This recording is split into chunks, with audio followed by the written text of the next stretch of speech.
guy I know. ADC. Ooh, yeah, dig it. ADC.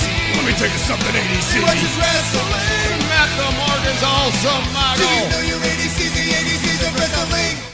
Welcome to the ADCs of Wrestling. I am your host, the Weird Al of Wrestling. Mr. Whenever I feel like taking days off, I do it. And then we decide we're going to do 4 weeks in a row. So here we are, as promised.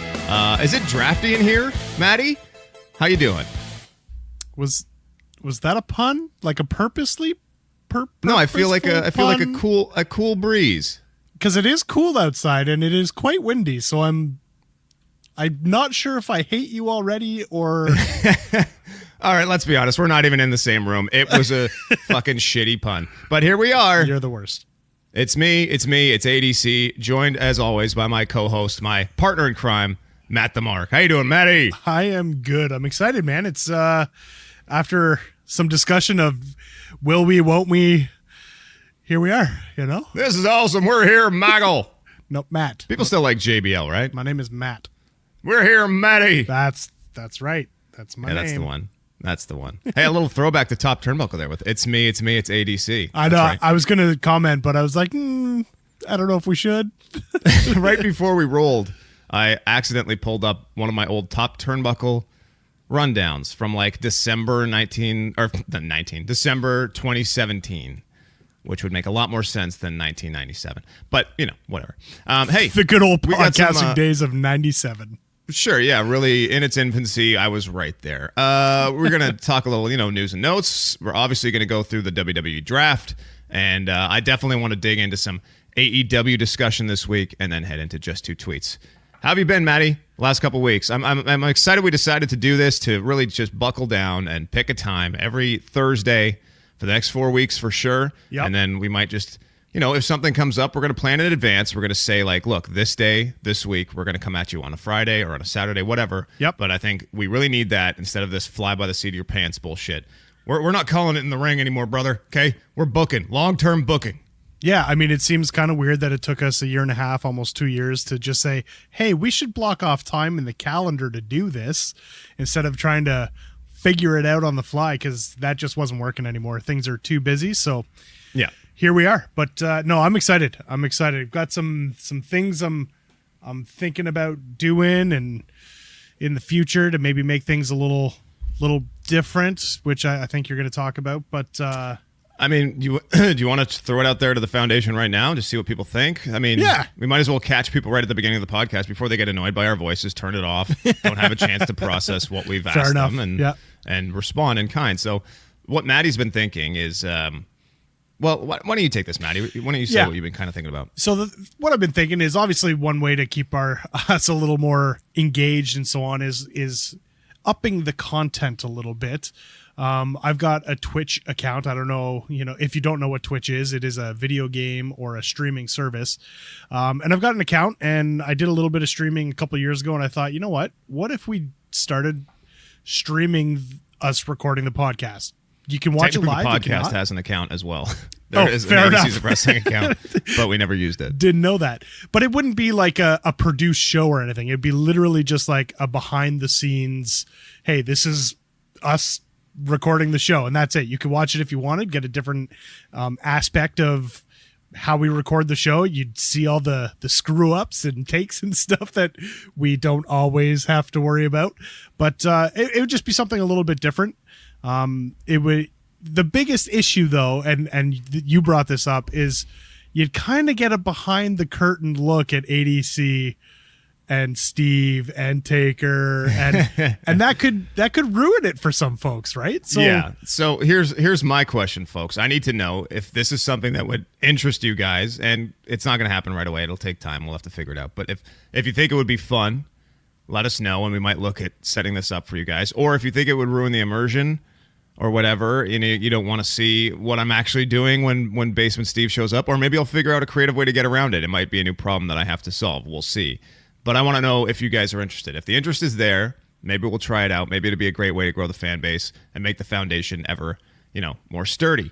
But we'll take into advisement any of your suggestions on things that you think might be kind of fun. And if you think maybe it'd be best if we just did like separate little 5-minute videos or something and put it on YouTube, of us talking about stuff that's sort of supplementary content.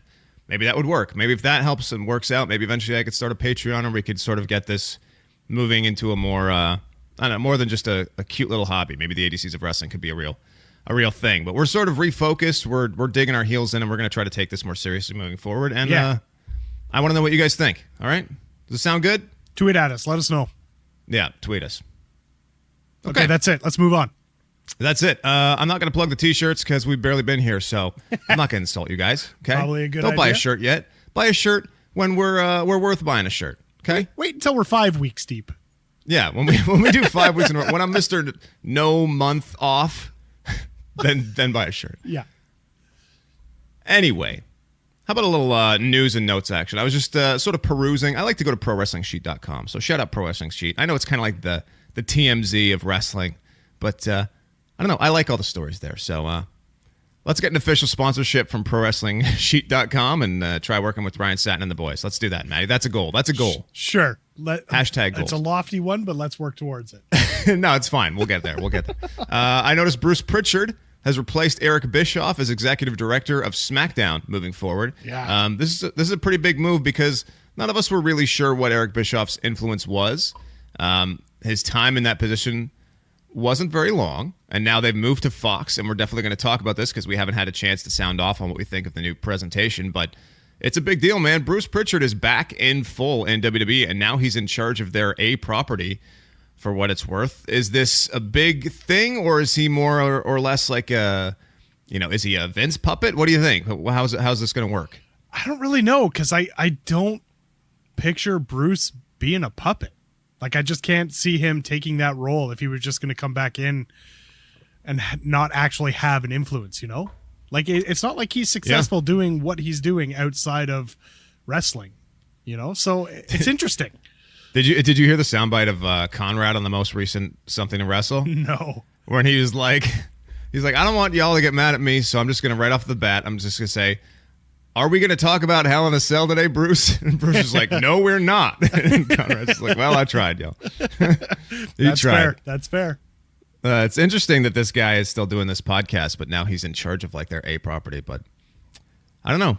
Yeah, I'm wondering how that'll work because obviously, like they only really need him on Friday.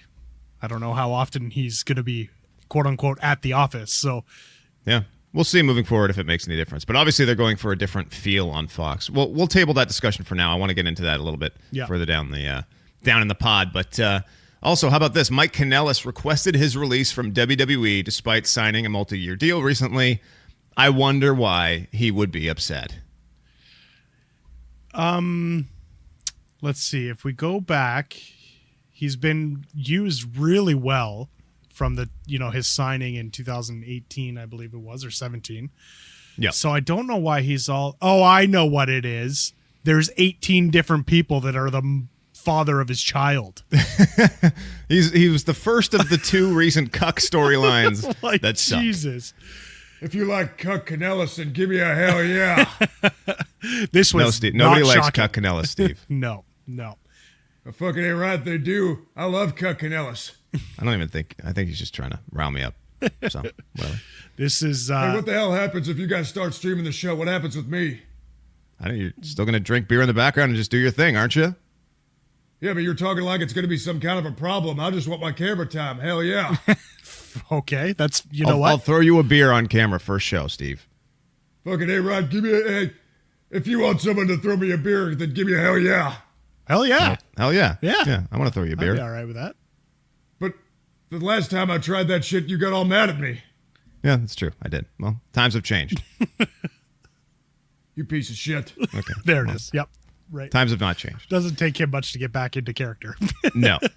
Sasha Banks, also after that Hell in a Cell match, she's working through a tailbone injury, so that's why she wasn't on Raw. And hopefully she'll be all right. Rather sooner than later. That to me was one of the matches of the year. You did love that match. Oh, man. It was a really good match. It They was- did a lot of really creative stuff at that Hell in a Cell match, man. Definitely one of the better Hell in a Cell matches in recent years. Not just that one specifically, but in recent years. It was phenomenal. It was interesting juxtaposing it with the Hell in a Cell match that ended that show. Well, let's get into that a little bit after. You keep going through Well, what you're going it through. ended that show, and it will begin our discussion of This Week in Wrestling. Oh, okay, cool. It's happening in wrestling this week. Oh, hell yeah. Thank you, Steve. So while we were gone, we did miss talking about Hell in a Cell and that debacle that was The Fiend and Seth Rollins. Rather than take enough time to talk about how great That'd be a good match. Becky and Sasha were, I think we should probably discuss what everybody was talking about in the last week or so. The Fiend and Seth Rollins and how awful that whole thing was. Maddie, I knew we were going down the wrong path as soon as it started with that red painted light on the ring. I was just like, oh no, they're not going to let us just have a match, are they? This is not. It shouldn't have been booked to start with. We knew we weren't going to get a decent match from the very beginning. I think even if you go back to our show from weeks ago, we said, like, you can't put the belt on Bray already. What the hell is the point of this? This doesn't make sense. So I'm not. And we're going right back to it for Saudi Arabia, buddy. Well, let's do this. Let's go. So here's the thing. When it happened, I wasn't as pissed as everyone else was. Obviously, you can see my tweets and the responses I made to people, and even the discussion you and I had.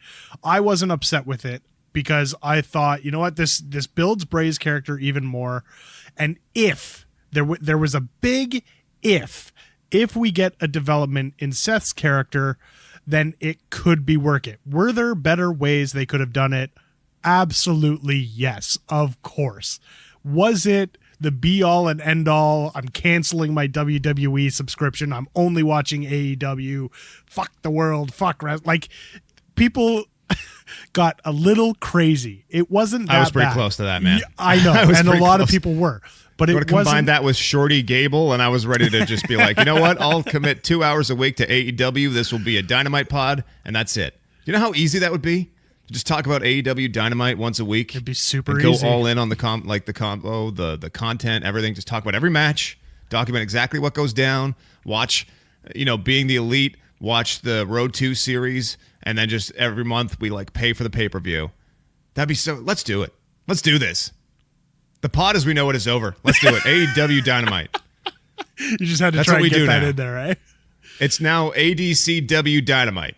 That's the pod. Anyway, so getting back to my point. Sorry. It's been I a couple digress. weeks. It's been a couple shows now since Hell in a Cell, and they could have fixed their mistake, and they chose not to. A little bit of development in Seth's character, but we've seen it before.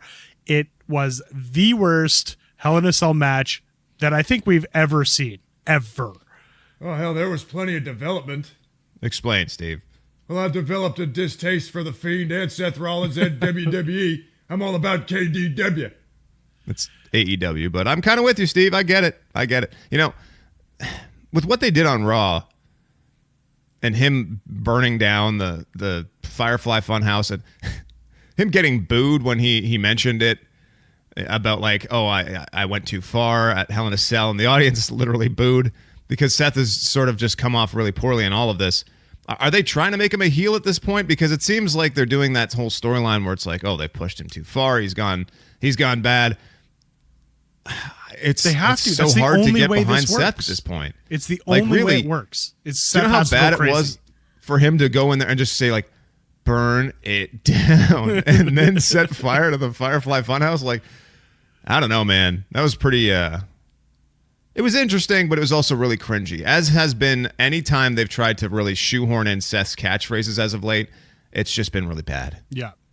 I'm not feeling it. And I mean, I just sometimes think that WWE takes us for stupid idiots. Hashtag Jericho.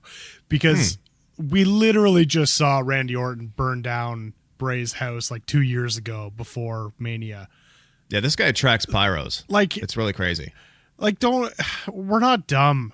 Just don't keep repeating the same crap over and over again. There were different ways you could have done this. You didn't need Seth to burn down the Firefly Funhouse the same way that Randy Orton burned down Bray's Abigail house. It's just they could have made this really good, kept the belt off Bray. There were so many different ways to do it, and they flubbed it. There's no other way to put it. They screwed it up. They've screwed it up large. And at this point, honestly, after Saudi Arabia, they just need to move on. And we need to not see Bray for a couple weeks because, wow. At this point, I think Bray should just feud with anybody who likes fire. He should feud with Kane. What? He should feud with Bam Bam Bigelow. What? He should feud with Booker T. What? Get it? Because he's got pyro for the entrance and Bam Bam had flames on his tights. That's pretty good shit. Give me hell yeah. That one's borderline. Sorry, Steve. Yeah, I'm not gonna endorse this. I don't know what to do at this point, but it was really bad. I feel like I hate to say it, and I have sort of a shorter tolerance than most when it comes to like cheesy creative and things like that. But I'm like kind of over the Fiend already. It was like on SmackDown after the draft when he came out and he attacked Seth again, and I'm just like, you know what? The noise is becoming annoying to me. The way that they just keep doing the mandible claw attacks is kind of... He literally pulled Seth to hell, which was right out of the Undertaker's 1996 playbook, a la Bret Hart and Taker, and he pulled them right down to hell. It wasn't great, but that's how they got out of that cage match when I was a kid. Seth jumped through the hole anyway. Smoke and all. Yeah, and Seth came back out. He's like, I'm all right. He's like, woo, I got away. Thank God. Whoa. I don't know. This is terrible stuff, man. This is wrestle crap. We're getting wrestle crap at the top of the card right now. It's not good. And there's, I just, all the work that Bray put into this character and how good it actually was. And then he handed it over, and they're like, guess what? We're going to screw it up and you're going to hate it. You're welcome. Remember we asked how they would do this and how long it would take for them to screw up the Fiend. They're already halfway there, man. They're halfway there. Bray is doing his best. Definitely. Bray's awesome. Saved it a little bit in that we got to see the interesting development where he was actually upset and he was treating Seth like his actual friend at the Firefly Funhouse. He's like, Seth, what are you doing to me? Why are you doing this to me? And then Seth freaked out and attacked him. I thought that was kind of cool. I do wonder, why did Seth, how'd Seth get in? There's no door and a window anymore at the Firefly Funhouse. He just walked in somehow. Yeah. Is Bray supposed to be backstage? Like how... I thought, it would have been cooler if Bray was in some undisclosed location, like at an actual weird house or a TV set or whatever studio somewhere. But I guess in kayfabe now, he's literally just backstage in front of a blue wall doing all this stuff. I'm surprised we didn't hear Clangy Poles, to be honest. Oh, Clangy Poles made an appearance on Raw. It did, they but were not there during this segment. It was Raw or SmackDown. The OC brought them right out. Yeah. Okay, Clangy Poles, clang upon ya. Here we come. Clangy Poles, too sweet. I'm wondering... Do we talk about the draft now, or do we move on to AEW? Well, I don't know. What do you want to do first? Because we're talking about WWE. That's a good question. I know. I feel like it's smoother. We'll go to AEW at the end. Okay, guys? If you guys are sick of WWE, skip ahead like 45 minutes. Whoa, 45 minutes? I don't have that kind of time. That's way too much time. Yeah. No, let's talk about how have you felt overall about the debut of SmackDown on Fox and its overall presentation? I feel like we should touch on that. Yeah, first off, SmackDown on Fox, if I don't want to clap too loud and distort my audio, but so far, bravo. I'm a big fan of the set, obviously. It's great to have Pyro back on both shows. The intro is great. The intro's amazing. I really like the graphics presentation. I love that angled... Whoops, I apologize for that. I really just open up a can of whoop ass on your microphone, and that's the bottom line. I really like the mark is a dumbass. That's true. I really like the angled shot when they're walking down. Like there's a lot of great stuff about the presentation is definitely so there. Good. The Fox influence is felt throughout. I love the football style introduction segment. I think it makes Raw look terrible in comparison. The actual set, the stage, like Raw's just got that. I don't know. Darby Allin is just chomping at the bit to get his shot at the Raw set, but it's a half-pipe joke, the guys. Skateboard. It's a skateboard joke. Skate or die. I get it. Yeah. Oh, good game. But I don't know. It's. I like the 24 frame per second thing. Yeah. It feels different. It does create like a weird. If you notice the LED boards on the side of the ring, they have like this awful distorted, wavy distortion. That's because it's shot at a different frame rate, folks. Yeah. That's why it's happening. But I don't know if they could do anything about that because I don't think they're going to change the LEDs. But whatever. No, so far I've been really impressed with SmackDown on Fox. It's and honestly, I'm not surprised. The amount of money they put into this, there's no way Fox was going to let it just be another copy and paste of what's been happening the last few years.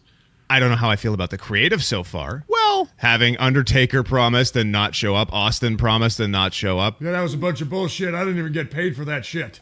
Yeah. Having Kofi get just, done like he did. nope, I was At fine the with end? that. I was fine with that. Are you fine with him coming out just throwing pancakes and happy afterwards? I feel like he was made to look like kind of a bitch. No, he should have stayed off TV for at least a month.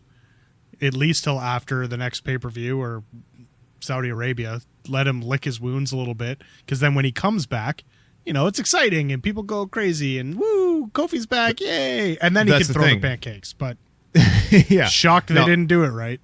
It was great if he showed a bit of a change in character and turned to being like more serious, but really it was just a message that his time is done and we're over it. And he just sort of resigned to it. He's like, whatever, man.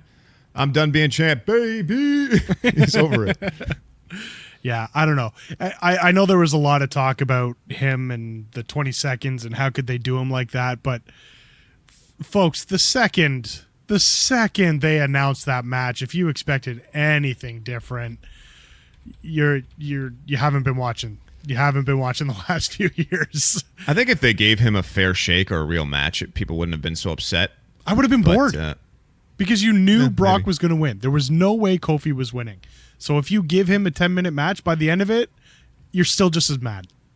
Yeah. So forget it. Don't waste the time.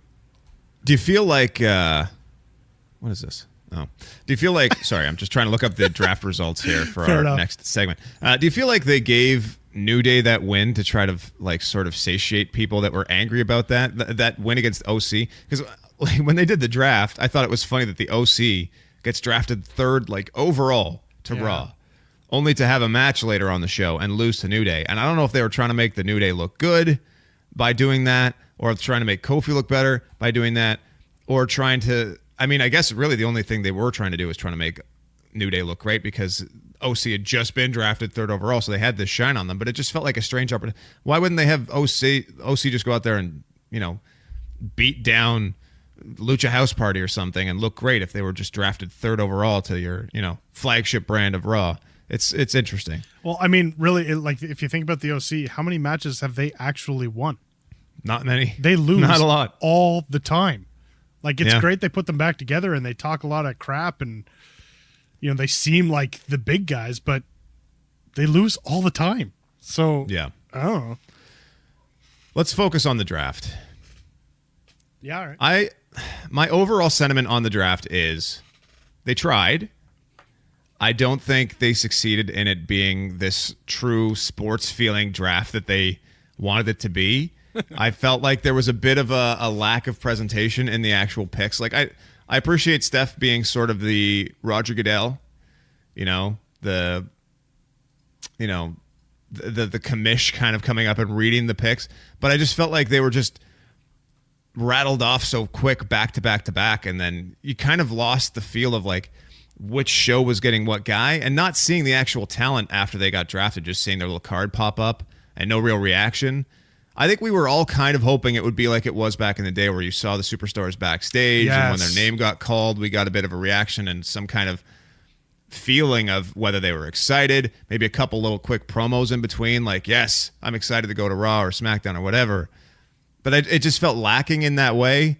I enjoyed the use of the NBC talent more than the Fox talent. I felt on Raw when they had the NBC guys in there like Jim Cramer talking about whose stock was rising the highest. They had the hockey guys like Jeremy Roenick and all those guys talking about their favorites and comparing, saying Seth has even got the hockey hair. And I forget the name of the girl, but she liked the New Day because she said they'd be a great line combination in the NHL. I kind of thought that was a more fun way of integrating their talent, and I was surprised they did it. It was nice to see because all we heard about was how Fox was going to be a part of this. Fox was going to be a part, and all of a sudden we got NBC talent on Raw as well. On Fox, it was more just like Joe Buck and Troy Aikman talking about Troy saying his finisher would be a pile driver, and then you had the Fox football team, all talking about their favorite wrestler, and every one of their examples was from prior to 1990. It was like, oh, Hulk Hogan. Oh, you can't talk about wrestling without Ric Flair. Oh, my guy is Bruno Sammartino. It's just Well, they it haven't watched screamed- since then, so Exactly. That's Yeah. the problem. It screamed to me, we don't know a thing about wrestling aside from what we knew when we were kids, and we don't follow it anymore. So I just felt like it was kind of expository in that sense. What'd you think of the draft rooms? Why were they so excited? Like, didn't you have to make these picks in advance? I'm very confused to how this worked. Yeah, I know it would have been really, really difficult to get all those people live in a room, putting two different tables on the stage to make the picks, have someone walk up and make the picks. And I know you only have a certain amount of time, but there definitely, I just feel like, again, there definitely could have been better ways to do it, right? Like, You could have had a wrestler or somebody representing each show. Like, Steph didn't have even to that, be I don't think I for would have both. liked as much. Like, if you could have just gotten one or two execs or something from both shows, both channels, to sit in a room and go to a quote unquote live feed and have them make the picks back and forth. I just think that alone would have been way better.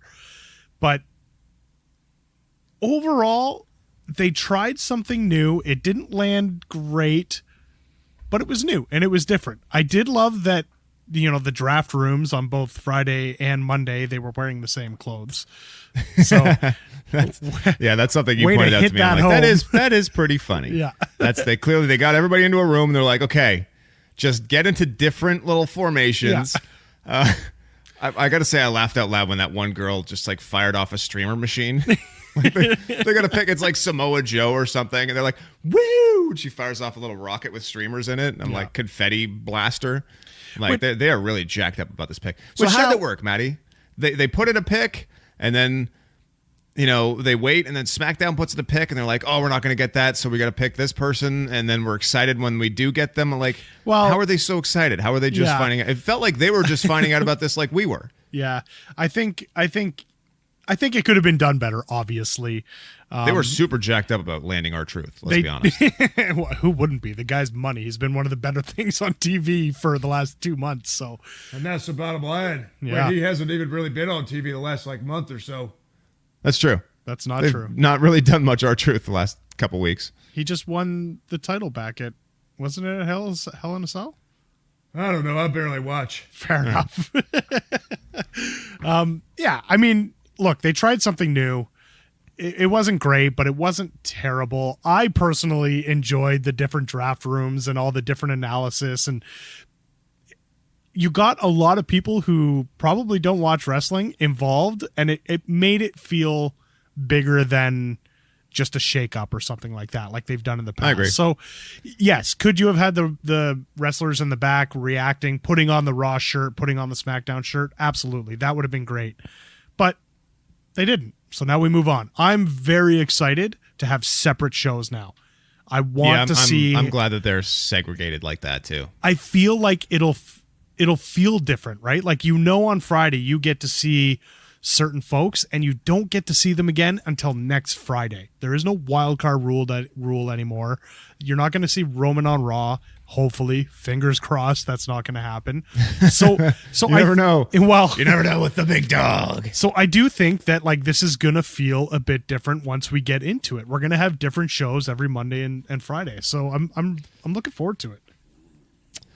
All right, let's just run down the actual rosters, because it'd be nice to sort of get a feel for who's actually on each show.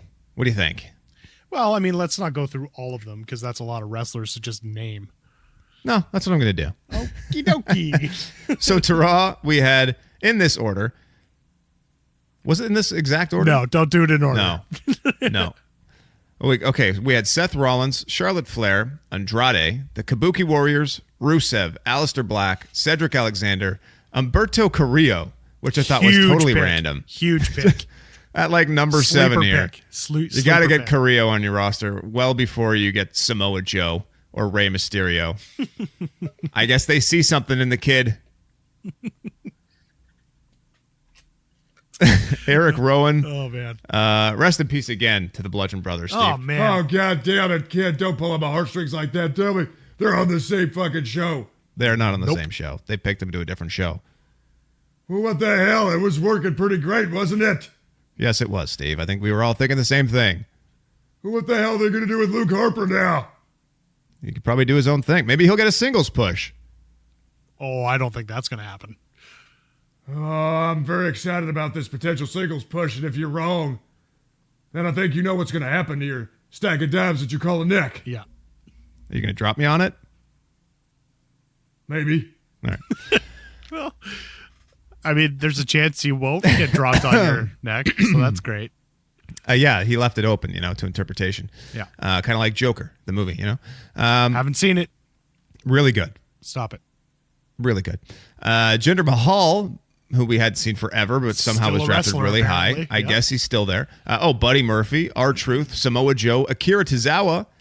It seems like they're trying to get the best guys off 205 Live because who knows what's going to happen to that property. Shelton Benjamin, Rey Mysterio, Titus O'Neil, Liv Morgan, Becky Lynch, the OC, Drew McIntyre, Randy Orton, Ricochet, Lashley, Bliss, Kevin Owens, Natalya, the Viking Raiders, Nikki Cross, the Street Profits. I guess they're off NXT? I don't know. They keep The saying OC mentioned like being the unofficial hosts of Raw, and I'm like, can we have a match from you guys? Or Yeah, I don't get it. it seems like they're going to wrestle the OC, right? I guess so. Because of Raw, they sort of had a little thing. I mean, like 2 weeks The ago, clangy they poles? said they're all NXT, and now they're drafted to Raw. I You know what I know though for sure? what? They want the smoke. Oh God, That's all I know. that's true. They want it. We've heard him say it. EC3, I guess he's still employed. Eric Young, good job making Aleister Black look fantastic on Raw. And Sin Cara, because he's still around. So that's your Raw roster. So Sin Cara just came back. You know who you forgot to say? Who? I mean, they weren't drafted or anything, but apparently, looking at WWE's website, apparently the Ascension are still employed Oh. and are on Raw. Yeah. So there's also like the free agents that sort of made their way, like additional superstars announced at WWE rosters, making their way to Raw is like No Way Jose, Mojo Rawley, Ryder and Hawkins, Peyton Royce and Billy Kay, and Sarah Logan. Yeah. Boy, how some of these people have fallen. And then headed to SmackDown as free agents. We'll start with those. Luke Harper. Oh, hell yeah. Big free agent signing there, SmackDown. Yeah, it's probably not great to be a free agent signing. Isn't that fantastic? You can, demand contract numbers and stuff. No, it means they didn't want him. Oh, fuck. Yeah. Cesaro, that one sucked that he wasn't part of the draft. Him and his nice, sweet, tight capris. Drake Maverick, Sonya Deville, and Mandy Rose, who I actually think are going to be pushed fairly heavily, so it's strange that they're just like free agents. And then Dana Brooke, who's made a lot of strides as of late. And then the actual drafted talent to SmackDown were Brock Lesnar, obviously, The New Day, Daniel Bryan, Bayley, Shinsuke Nakamura, Ali, Dolph Ziggler and Robert Roode, Carmella, The Miz, King Corbin, Shorty, Gable. Yeah, I hate seeing that so much. Elias, Roman Reigns, The Fiend, Bray Wyatt. That's kind of interesting that they put him on Fox, but I guess it's the A show and he's an A-pushed character. Sasha Banks, Braun Strowman is now officially on Raw, or on SmackDown. Lacey Evans, who is now somehow a face because her and Natalya wrestled enough that she just turned face, I guess. The Revival, Lucha House Party, Heavy Machinery, Apollo Crews, Drew Gulak, Heath Slater, Tamina, and the B-Team.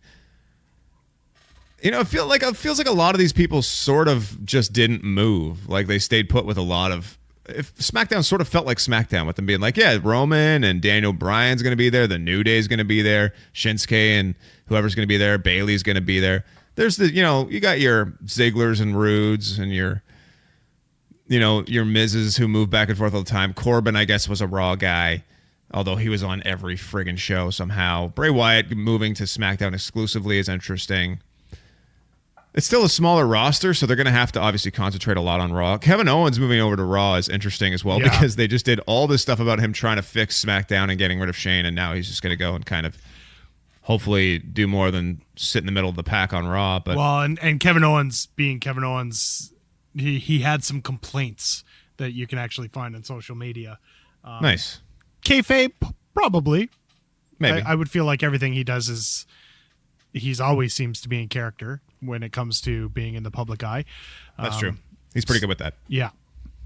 But you know what and maybe it's an oversight, but I'm just noticing that Lashley and Lana are on different shows. Oh. Lana's on the SmackDown roster on the website, and Lashley's on the Raw roster.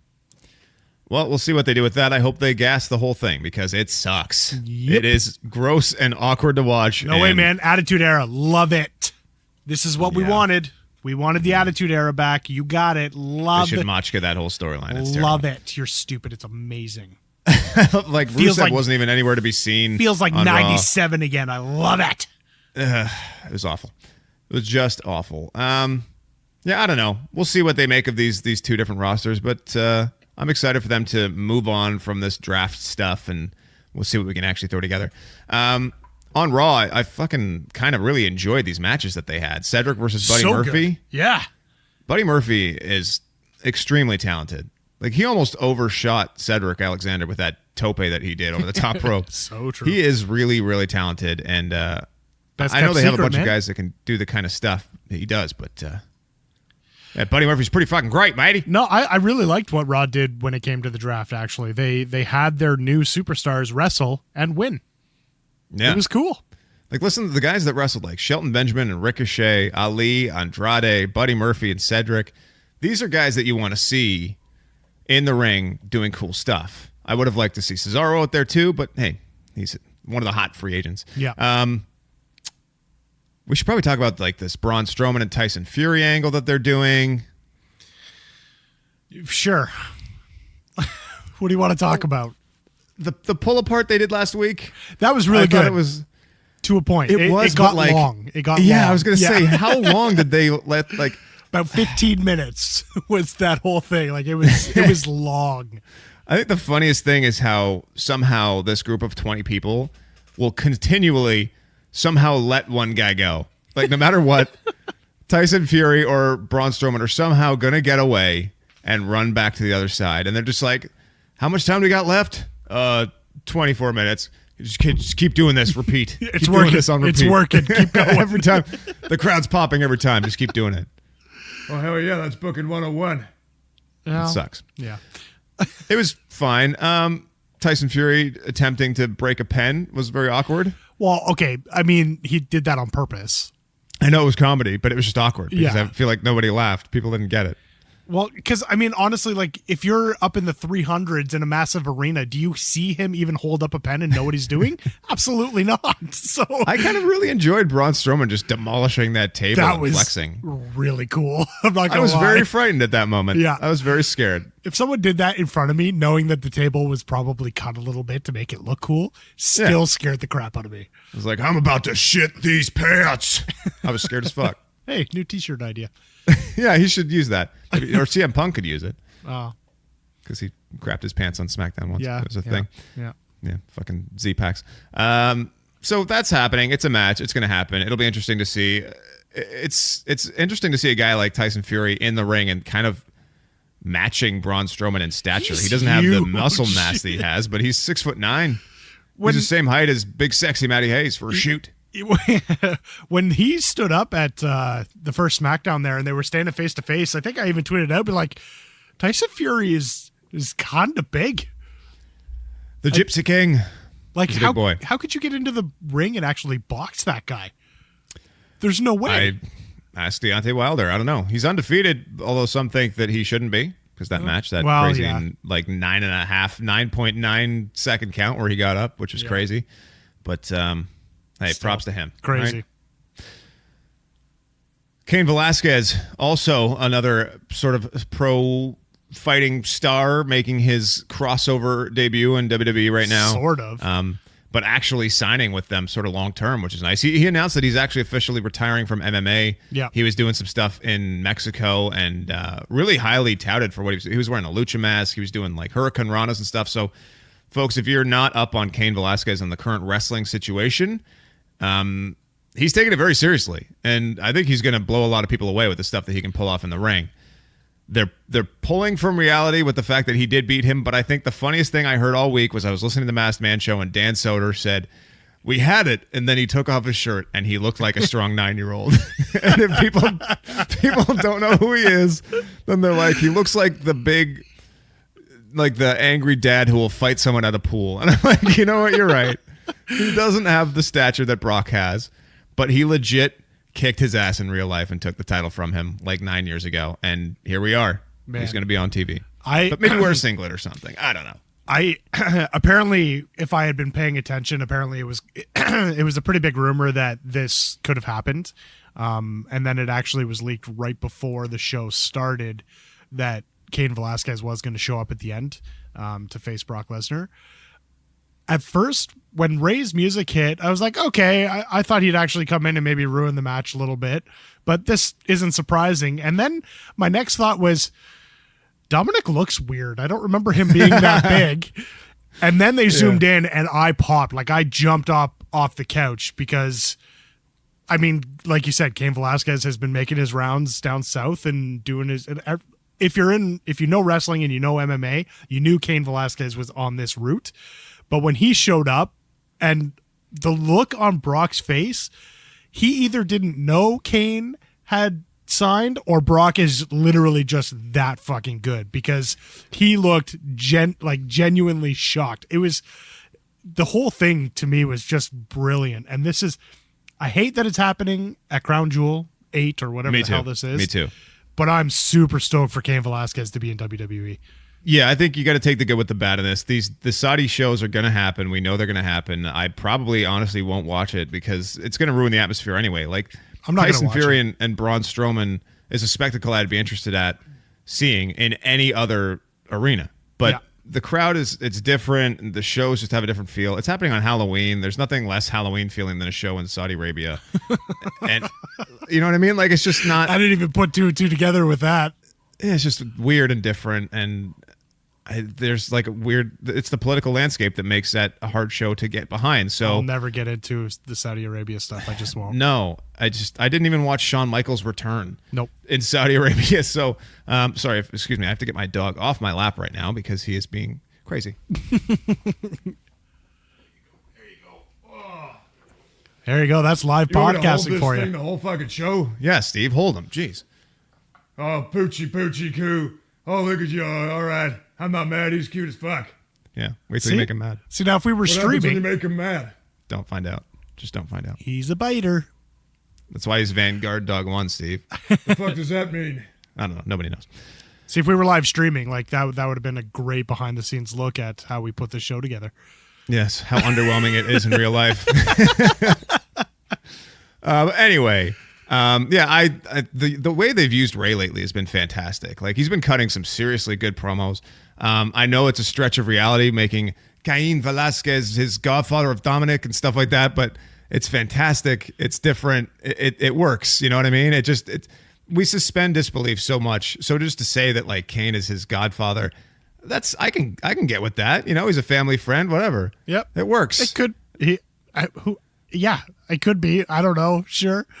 When he came in, I was pretty excited. You know, it's like That's gotta be Cain Velasquez. That's gotta be Cain. I see what you did there. Yeah. I really like this, and I kind of want Cain Velasquez to be the muscle of like a lucha faction.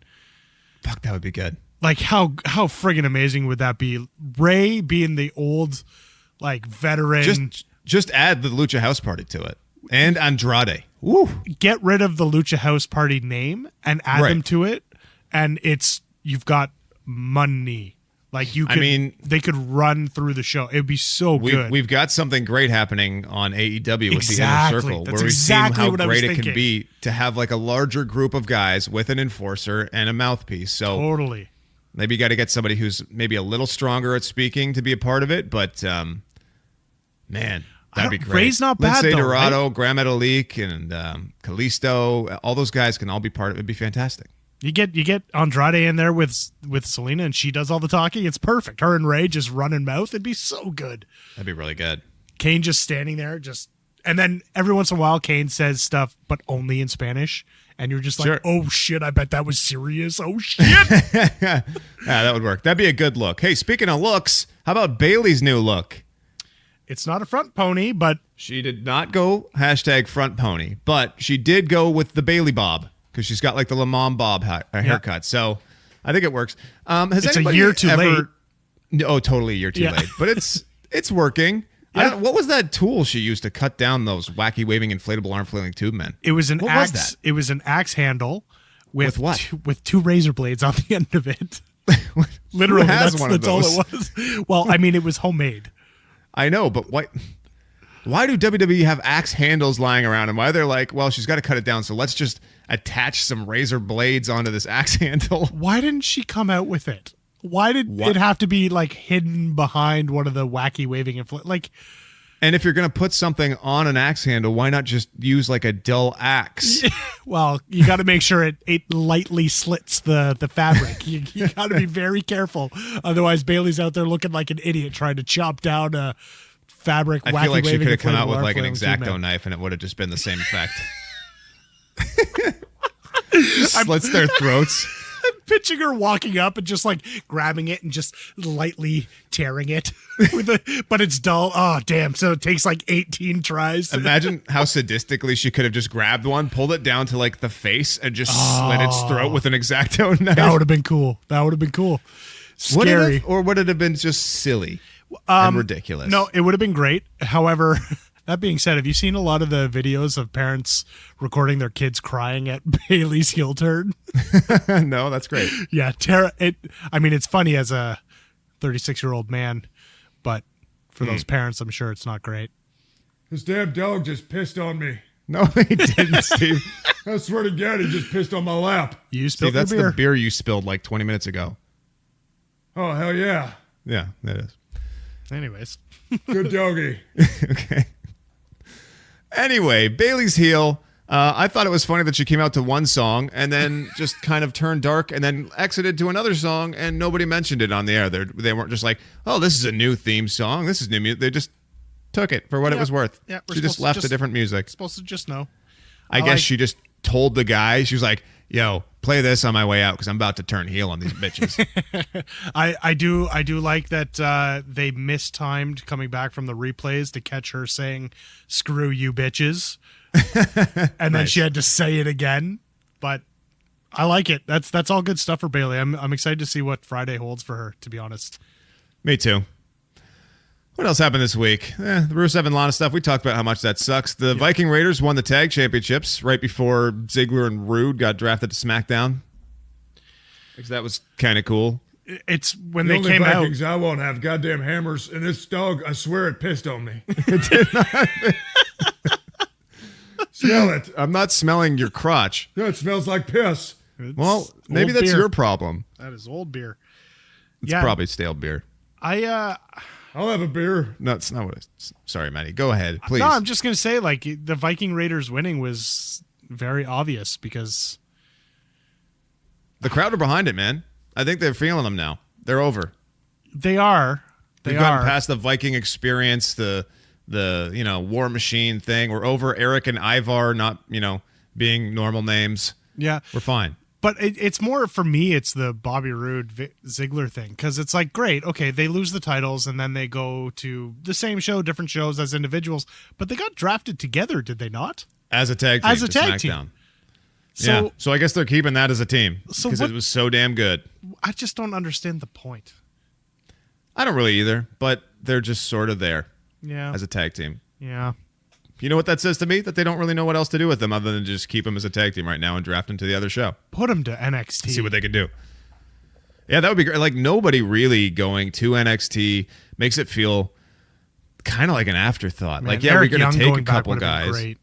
Yeah, it's like we're going to take a couple guys from 205, put them on Raw, and Tozawa and Carrillo. I don't know. I can't remember if there were anyone else that was taken from another brand, but I guess the Street Profits kind of count, but they were already sort of on Raw. But NXT is sort of starting to feel like a bit of an afterthought, in my opinion, because they threw all this stuff at that first card, and now it sort of feels like it's in a bit of a holding pattern until they go on the road and start touring. You and I have had a lot of discussions about this, and maybe we can sort of move on to NXT and AEW as an interesting Wednesday night discussion. NXT is starting to feel to me like the decidedly smaller show. It's like they're playing catch up now because for the longest time, they were this really special niche program that 1 hour a week, really solid storytelling. They work towards their takeovers. I don't even know when the next takeover is. It's probably War Games, but they're not really talking about it. Survivor Series, maybe. It's not on my radar right now of stuff I have to watch every week. I've sort of let it slide because on Wednesday nights in Canada, we don't get it live, so you got to watch it later. And then it's like, maybe I will, maybe I won't, whatever. The pod will probably be done, or we just probably won't do it, so who cares? and like last night, AEW was live on TSN, and it's got something great right now. It's got the benefit of the fans' doubt. Yeah. So you've got these jacked arena crowds, which just, I'm sorry, but right off the bat, you tune in and like this feels like something you want to see or be a part of. Like last night at Temple in Philadelphia, that crowd was jacked, fired up. The arena looked juiced and full. The people, like I said, the benefit of the doubt, they are in on what AEW are doing. So they don't have any history of a reason to hate what their booking decisions are. So with this benefit of a doubt, like they're just on board with all the decisions. And so far they're making good ones. And it's just the whole show. They are just hot. Like when Moxley and Omega came out to wrestle Paige and who was the match last night? It was Paige and Pac. It was fantastic. Like the crowd were hot, man. The crowd were just going nuts. Yeah, I mean, the teams were Omega and Paige versus Moxley and Pac. Yes, yeah. I just the thing with NXT, the busted Pac. Sorry. No, it's all good. The thing with NXT is it's really good content, but especially up in Canada, we don't get it live, so you do have to catch up on it if you're not catching up on it on Twitter while you're watching AEW like I did. But it's really good content. There's a ton of great talent. They're lacking because they're at Full Sail. And at first I was like, I don't think that'll matter because it's always been a Full Sail. I actually like the small crowd. I fought you hard on this too. You did. We had a really long discussion on WhatsApp about this. Yep. Yeah. And I just think that because of how good AEW has been and has looked, you got to get out of Full Sail. At first, I honestly didn't think you had to, but now you absolutely have to. And really, you should be touring all the exact same arenas that AEW's in, if not even a bit smaller ones. But the NXT stuff is really good. Full Sail is literally holding it back right now. And 3 weeks ago, I did not feel that way. I definitely feel that way now. Yeah, something really interesting has happened, and that we thought that maybe for the first few weeks, AEW would be kind of a bad show while they were trying to figure it out, and somehow it's managed to blow me away. It's not a bad show, entertaining as even hell. in the slightest. I love the broadcast team, even though JR may have lost a step. He's very enjoyable in this role. Tony Schiavone, I don't know how, but he's almost better now than he used to be. Totally agree. You know, they need to catch up on the names of some of the moves and stuff, but it kind of works as they're like the old two guys, and they've got Excalibur there to sort of explain to them the new landscape. What the hell was that? How things have changed. He's like, that's been 20 years since we've been on TNT. What the hell was that move, Excalibur? And he's just like, oh, that was a triple tope. That was called the Ushigoroshi. And they're like, oh, that makes sense. And, you know, JR's just like, a sushi what? And then, it's kind of fun. It works. And then you get him there for all the by gods, and then Tony's just there to sort of lend some, old school flavor to things, and he's got that nice broadcast voice still, and I like it a lot. It's good. The matches have been really good. You really liked Young Bucks Private Party last week. That was fantastic. Private Party, I didn't know a lot about them, and they won me over huge as a fan. I was surprised. I was very surprised. And besides, botching a bit of that finish last night, I thought it was really nice having Scorpio Sky come out and sort of take over for Christopher Daniels after that vicious attack and the pile driver on the ramp. Did the Lucha Brothers have the coolest presentation of any tag team in all of wrestling? They're awesome. Yeah, they're really cool. Coming out with that like Mortal Kombat style garb they have with those two wicked masks on. Yeah. And then like Phoenix has the quintessential luchador look, and then Penta just has this awesome like gothic kind of thing going on, and I don't know, man. Their presentation's really on point. There's something really special about them. They might have the coolest look in all of wrestling right now. I hate the work injury and actually throwing up the X. I do not like that. But outside of that, oh, that's what you were tweeting about last night. Yeah. I think I missed that part. I looked away. The ref threw up the X, and I was just like, come on, man. Like, don't do that, because This dog just threw up on my lap. I swear it threw up. Nope. Oh, my God. That's your throw. Steve, you threw up last night. Oh, yeah, fuck yeah. Last night was good, and that's the bottom line. All right, just let us do our podcast, please. Everything. Podcast sucks. Yeah. Oh, all right.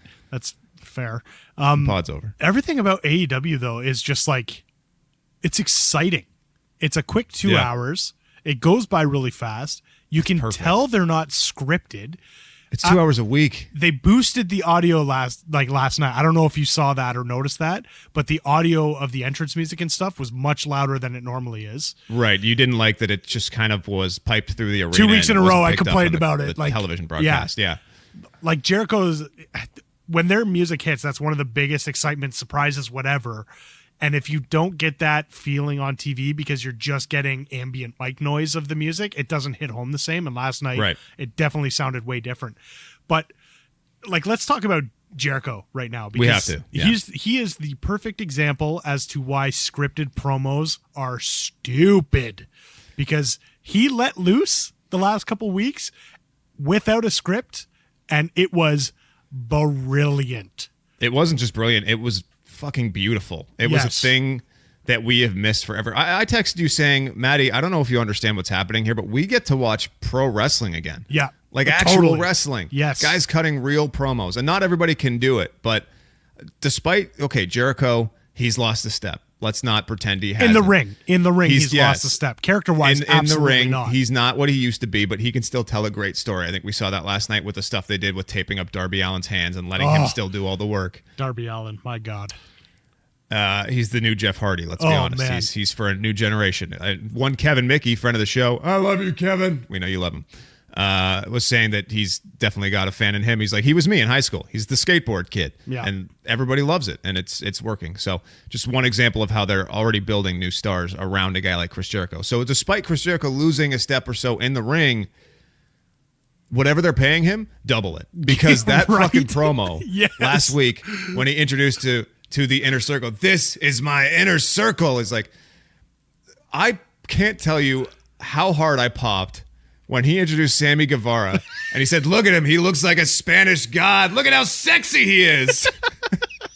I was like, he is sexy. Look at this guy. Oh, man. It's fucking hilarious. And Guevara wouldn't stop sticking out his tongue and like showing off his abs. And he's like, these two psychopaths beside me, this is Santana and Ortiz, and they have made my list. Like, he's mentioning the list. Yeah. He shuts down everybody for doing the We the People Oh, chant. thank God he did that. And I love that. We literally stopped. People were like, okay, yeah, no, we're not. We respect you. We're not going to do that because you're so good at talking. He made Jake, Hagar, which totally Sammy Hagar reference because he's, a fan of hair metal and all that kind of stuff, which is funny. Now an entire generation of people are referring to Jack Swagger as Jake Hagar, even though it's Hager. It was perfect, man. Explaining how he came out with the faction, explained why every one of them was there, what their purpose is, how great they are, and explained their name. It was great. And he integrated everything. Afterwards, we're celebrating, we're going to drink a little bit of the bubbly. And we got this huge celebration. They came out popping champagne bottles last night after Jericho won that match. And I had chills. I was like, this is good. Insanely well done. Like, everything is talking about it right now is like, I'm excited. Like, I'm the literally champagne excited. thing really got me. Yeah. Having Santana Ortiz come down afterwards with holding champagne bottles and popping them in the ring popped me. There's no other way to say it. Yeah. It was so great. And Hager helping out was fantastic. They looked a little weak at the end of the show last week because they kind of had to lick their wounds and run away. Yeah. Last night, Hager helped. They retained the title, and that was it. What do you think of the way they've been doing, like, the records and stuff? Do you think Darby Allin kind of deserved a title shot already, or did it feel like a bit of a hot shot? God, no. It's super weird, but at the same time, like, you have to start somewhere, right? I do kind of want Jericho not wrestling every week and putting the title on the line and that sort of stuff. Like that, save that for something special. But you also need to get people over, right? Like, AEW is starting with a bunch of indie talent that not a lot of people know unless you go to local shows and see these guys. Like, I didn't know Private Party very well at all. I've heard the name, I've seen them before and seen highlights, but didn't know the characters, didn't know their wrestling style. Best friends. And Darby Allin last night, man, when first off, he's amazing. We've seen him wrestle before, but I was just like, okay, he's just another guy that does flippy stuff. But when he taped his hands up, in my mind, I was like, okay, he's going to tape his hands up and quickly just put them in the walls and we're going to end this. There was another like 10 minutes of wrestling. He climbed the ropes without his hands. Like, he kicked out of a pinfall without his, like, it's just, Dude did a springboard senton off of, like a corkscrew senton off of the second rope. If you guys haven't seen AEW Dynamite yet, not to ruin it all for you guys, but hey, that's going to happen. Watch it. Just watch it. And you know, we're not even talking about all the other stuff that's going on, right? The presentation no, there's the tag alone, tournament, the presentation, the way they did that thing with Cody, that vignette. Oh yeah, I don't know if I can watch any more crappy fly on the wall backstage segments in WWE where we're supposed to believe that they somehow don't know the camera's there and they're spouting this like weak scripted soap opera audio. I know it's a different approach, but the way they have totally, shied away from doing any of that stuff. It's just wrestling and promos, and then if they're going to focus on the characters, they do what UFC or something would do, and they do a vignette. Yeah. The closest thing we've come to that, I guess, would be showing Cody and Brandy having a conversation at home and him not being interested because that. But you think maybe there's a documentary, but that's because he's focused. Crew just there, right? Like so, maybe that's something that would have been happening anyway. But that was so good, and it was like. That whole piece was maybe like 5 minutes or something, and then we went to break, and I was like, that was a really nice way to break up the pace of this show. It's not just wrestling. We got these wicked little featurettes that feel really high-end, really well-produced, and they tell stories fantastically the way that NXT was doing that we were so jacked up about. But now it's like AEW feels to me as competition to actual WWE. Totally. And not NXT. Totally. NXT feels decidedly smaller time, and AEW has become my favorite thing of the week, my favorite 2 hours of the week, because I get to just sort of sit back, relax, and watch a really good wrestling show. Wrestling without a bunch of bullshit in between. You know what? The only thing I think they got to figure out is the women's scene. Riho is actually kind of, she's getting over. She's kind of a star. She's a little firecracker. She's tiny. But I have a hard time believing she could really, really hurt somebody. But she's somehow making us believe in her. And Britt Baker seems to be who they're sort of hanging their hat on, but we haven't seen that much of. I think Awesome Kong is supposed to be there, but I haven't seen her yet. We haven't seen really anyone, to be honest. Like we really haven't seen anyone. I think they're just biding their time, right? Like you can't build everyone up every week. Because there just isn't enough time. It's a 2 hour show. I appreciate that, for sure. I appreciate that. But I think the only thing AEW really needs to work on is they need a deeper women's roster. Absolutely. Because that's the one place where there's a glaring exception between them and WWE is roster depth. Yeah. In every facet. Like even the men's roster. They just don't have the vast levels of talent. But they have a 2 hour show a week. So far, so good. Like when that tag match ended, it was so hot with Moxley and Omega and Pac. Oh, man. And now we know that they're going to wrestle next week because if it were a real television program, they would have matches scheduled. It would be like a sport where we were tuning into a fight night and we knew the card ahead of time. And TV time remaining is the best thing ever. Oh, it's so good. It makes so much sense. I like that their matches are timed. I like that there are announcements about how long the matches are. I like the TV time. The presentation has been amazing. One of the best 10 minutes remaining. 10 minutes. One of the thing, and I don't know if I WhatsApped you or we were talking or whatever, but one of the things I love is that they're not putting over all their top guys that started the show. They're not putting over the Bucks. They're not putting, Cody to a point, he's going to get a title match, but Moxley's in a great story away from a title. Like Omega's sort of doing like a redemption story arc right now. Like they're using these guys that started the company, which they could have easily put them at the top and made everyone run to them, but they're using them to put over the talent that other people don't know about. And that's one thing that WWE just does not do. If you are a top guy in WWE, you will always be a top guy. You will never job out to anyone else. In AEW, I'm sorry, but the Bucks losing in the first round of the tag team tournament is huge. That is massive because they are arguably the best tag team in the world, if you ask most wrestling fans. Yeah. They lost in the first round. Like, that is massive.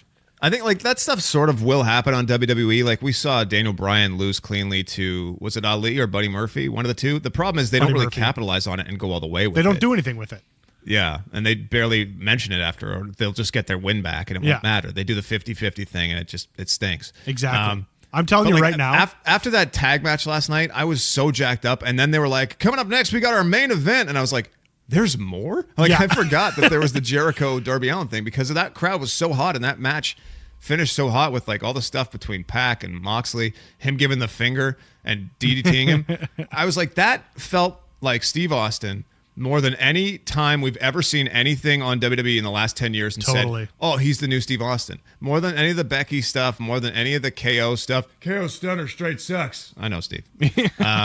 More than any of the Dean Ambrose stuff when he was, doing his Renegade title run on SmackDown as the champ or stuff against Seth Rollins. Yeah.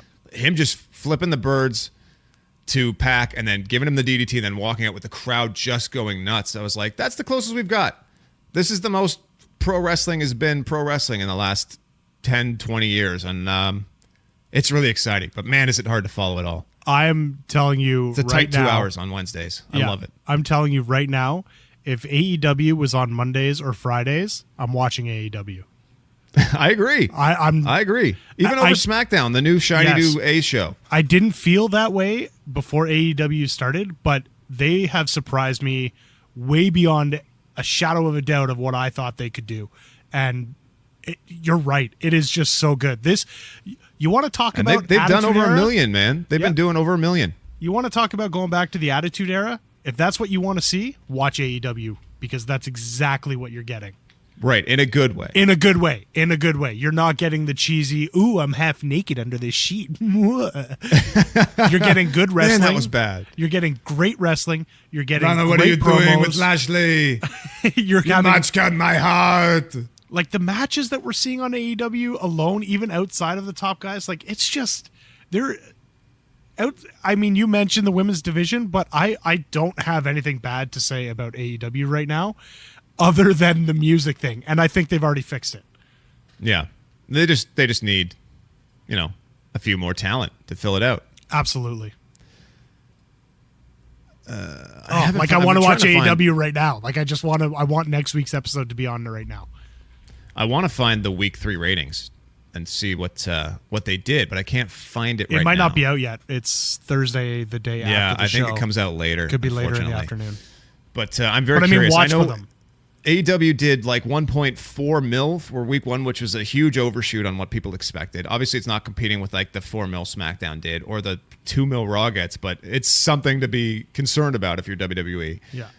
They did just over 1 million week 2, so there was a drop. I would have thought that maybe they would build momentum, but I think that they will. If they keep doing a show that's this good and this different, and people on social media see clips of Jon Moxley flipping the birds and dropping people with a DDT, and putting Kenny Omega through a glass table, and the crowd's just losing their minds. The crowd is into it every Chris step Jericho of the way. cutting AAA promos. The other thing we got to check out, by the way, speaking of great promos, is we have to watch this NWA Power because apparently it's fantastically well done. So I'm interested to see what it's what's going to be. Interesting. You can't have one R though; you need 3 R's. Well, how do you know that it's powerful? Yeah, Got it. It's Billy Corgan, so we must use a triple R. Oh God. Sorry, Work on that one. I will. Not terrible. Not terrible, but work on it. Anyway, we've talked a lot. We've been away for a long time. It's exciting. But I think now it's time for just 2 tweets. The following segment was paid for by the ADCs of wrestling.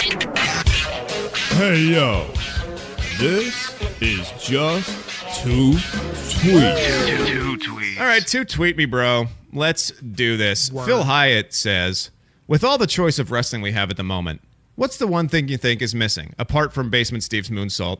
Or, if you could, form a stable with one member from each promotion, who would it be? Mine's Jericho, KO, Ciampa, and Charlotte. Ooh, that's pretty good. One thing that's missing? I don't know. There's so much going on right now. I don't know if anything really is. There literally missing. is just so much. Yeah, you've got the retro angle covered with Power. You've got the small time stuff with like MLW, Ring of Honor. There's Impact. There's all this other stuff to watch. So there's definitely nothing missing. The only thing that was missing was, the occasional blood or some swearing or a bit of an adult feel and good promos, and AEW's covered that. So You know what? You know what I am missing? I'm What? missing individual sets for pay-per-views. That's what I'm missing. Okay. That's a thing. It's That's not a a big thing, but it's a thing. It's definitely a thing. Yeah. I will see what AEW does with it. They've used this sort of single look for most of their stuff, but like they're new. Yeah. Everything they do is still new, so it's new. A stable with one member from each promotion. That's Okay, tough. so that would take some yeah. thought. Definitely some thought. I'm going to throw one out there right now, okay? All right. We got Rusev from WWE, randomly. We got Omega from AEW. I don't know why. He's just in it. From NXT, we've got... all right, this is too hard. I give up. All right. I'm going to go That's with... not a faction. That's a bad tag team. No, it's not a bad tag team. It's a good tag team. Rusev and Kenny Omega. That's a terrible tag team. Shut up. You shut up. Maddie, go ahead. I'm going to go with Bray Wyatt from SmackDown. Darby Allin from AEW. Okay. From Yours Raw. already has a theme, and it's much better. Well, see, this is where I get a little confused because I kind of want to mix it up a little bit. But from Raw, I may go someone. Oh, who's on Raw? Drew McIntyre. Let's go with a big body there. And if we're going to go female, Nikki Cross. Okay. Yeah. Oh, I guess that that's works. SmackDown, though. I don't know. NXT. Who cares? I don't know. Whatever. Great You can see tweet. where I'm Thanks, going, Phil. though. Yeah. Good Paul question, Severs though. says, it is interesting that they put down the win-loss record for the wrestlers. That is innovative for AEW. Yes, it is. I think it's great. I think it's going to be weird in like a year's time if 100 wins and yeah, two if losses. AEW Yeah. Dark counts towards their records, and like if they start doing house shows, when somebody comes out and they're like, Kenny Omega, he's 192, 45, and 17, taking on Pac at 145, 38, and 12. I'll be like, oh, cool. What does that mean to me? They mostly win, I guess. Yeah. Hopefully they keep it just to like Dynamite and pay-per-views. I think. Hopefully, fingers crossed. Yeah. Oh, you know what else I liked about AEW last night? What's that, Matthew? Guys like the Young Bucks weren't featured. They don't need to be featured every week. You know what I mean? That's great. And Cody, like, he had his vignette, but not on the show, right? Until Dark and so on. So little things. It's so good. when it's 2 hours a week, we can't get bored of people because they feel fresh. It's so good. And that's what I loved Like about if we get a NXT. match with Dustin Rhodes next week or something, I'll be like, oh, it's good to see Dustin. It's been a while. Yeah. Sorry, I didn't mean to cut in there. Go ahead.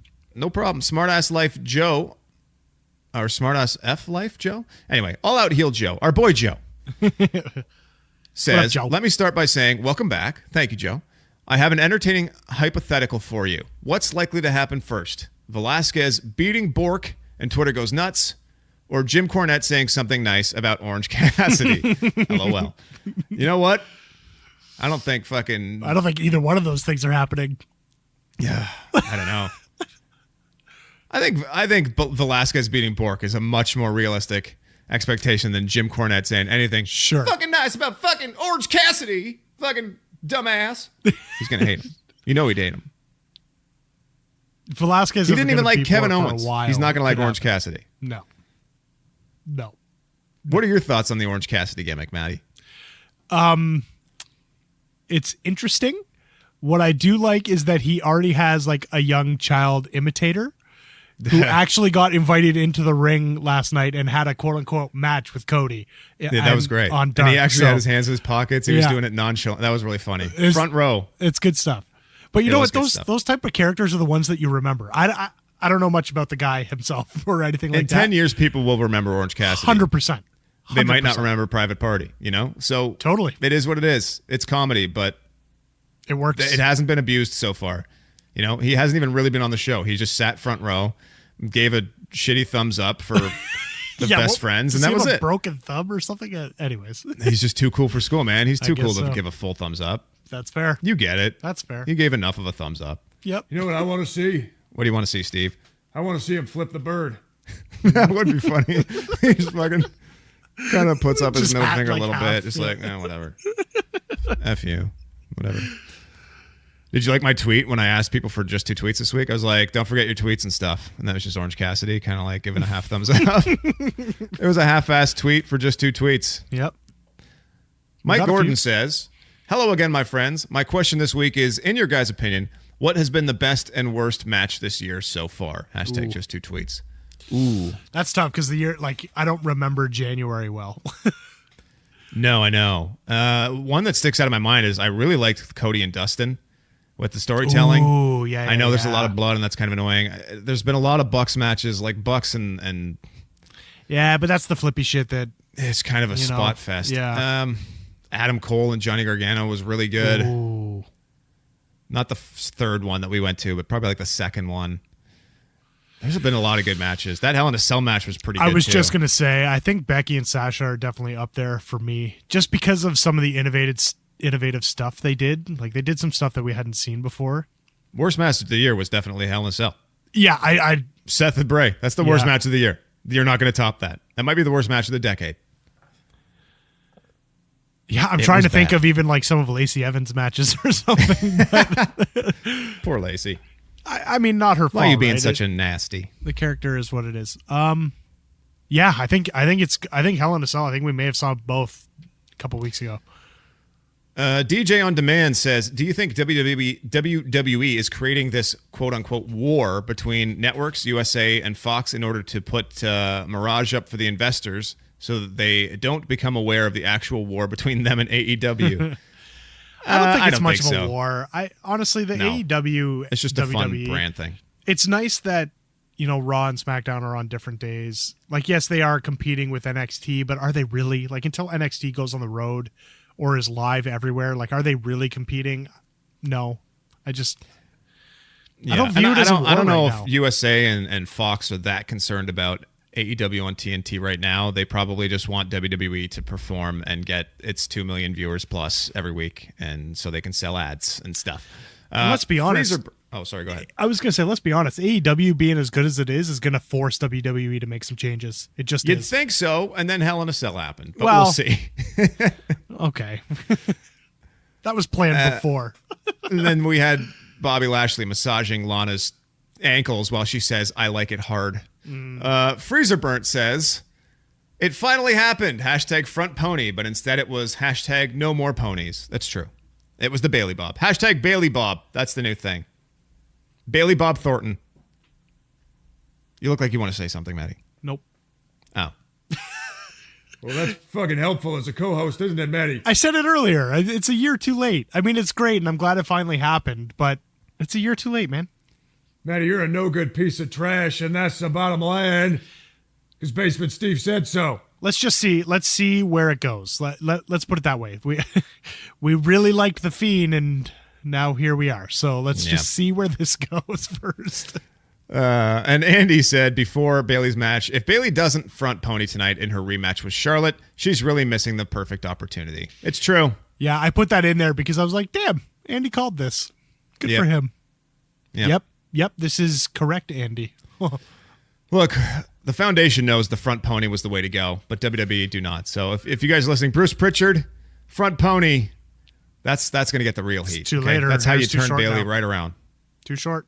Can't do it. What about a short front pony? She could have really, multiple ponies. You know when you get like that 1-year-old child and you put like a little ponytail and it's like just a little short little tuft. Yeah.